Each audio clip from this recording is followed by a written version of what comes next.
You, move there. Move away. Leave us alone, please. Will you keep quiet? You're our slaves now. My grandfather told me the story. He said our fathers were captured after the war between Omama village and Ututu village. We became slaves, Ago. We lost everything. Our homes, our freedom, our dignity, everything. I remember asking him, but Papa, how did you survive all that? Survive? We couldn't even eat with the freeborns. We weren't allowed to stay under the same roof as them. We're cast away, far away like that. No one wanted anything to do with us. They called us cursed. Anyone who associated with us would have to undergo a long, painful ritual to be cleansed. So naturally, people avoided us. But something strange happened one day.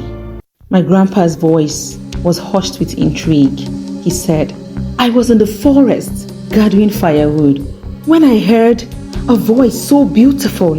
It felt like the heavens had cracked open, just like to let this melody through. I couldn't help myself. I had to see where it was coming from. His pace quickened with excitement.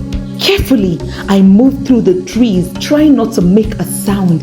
And then there she was, singing by the stream, glowing like the sun itself. Her voice, her beauty. I could hardly breathe. But just as I was about to leave, a loud clang. I hit a metal object. She turned around, her eyes wide in shock. I froze. For what felt like eternity, our eyes locked. She was the princess. And I was a nobody, a cursed outcast. I smiled awkwardly, praying she wouldn't scream for the guards. To my surprise, she smiled back. Really, Grandpa? Tell me more. That night, I couldn't sleep. His grandfather continued. Her face, those eyes, everything kept playing in my head on repeat. I thought maybe, just maybe, I'd see her again. And guess what? She came back. Every day she would sneak out of the palace just to meet me by the stream. We talked, we laughed, we shared stories. She was a princess and I was, still cursed. But I didn't care. Neither did she, at least not yet. But one day, what happened, Grandpa? What happened one day? One day she asked too many questions. Ago, she said, why do you always meet in secret? Why don't you want to meet my family? I don't even know where you live. My heart sank. I couldn't tell her. How could I tell the woman I loved that I was an outcast? That our love was forbidden? She would never speak to me again. So what did you do, Grandpa? But she was a clever princess. So one day, she had one of her maidens follow me, and that was how she found out the truth. She was furious at first, but love is a funny thing. She couldn't stay mad for long. Tell me more, Grandpa. The princess tried everything.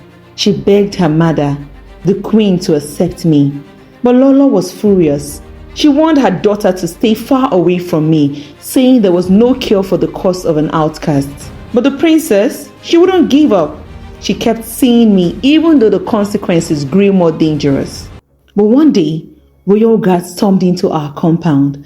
They dragged me and my parents out, beating us without an inch of our lives. We're warned. No, not warned. We're threatened to stay away from the princess forever.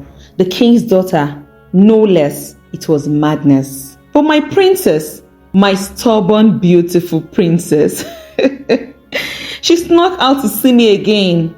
We cried, held each other, and that night, let's just say we gave in to our love. Grandpa! But there are no secrets in the palace. The king's medicine man knew everything. And when they found out, they were going to banish her. The princess, my princess, was going to become an outcast like me. Can you imagine that?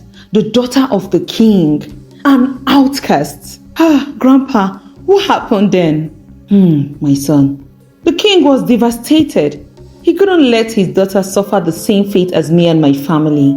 He declared that he would pay any price to abolish the outcast lord that enslaved us. And he did. The king traveled far across 3 seas, 3 mountains, and 3 rivers. What? He did that? Yes, he did. 49 days it took him. He returned looking nothing like a king, but more like a man who had been to hell and back. But his sacrifices worked. The elders gathered, the peoples witnessed, and that day the law was abolished, not just for me and my family, but for all the outcasts in the land. At last we were free. I married my princess, my love, and love had won. Ah, Grandpa, this sounds so interesting. Yes, my son, that's my grandson, is why you are free today.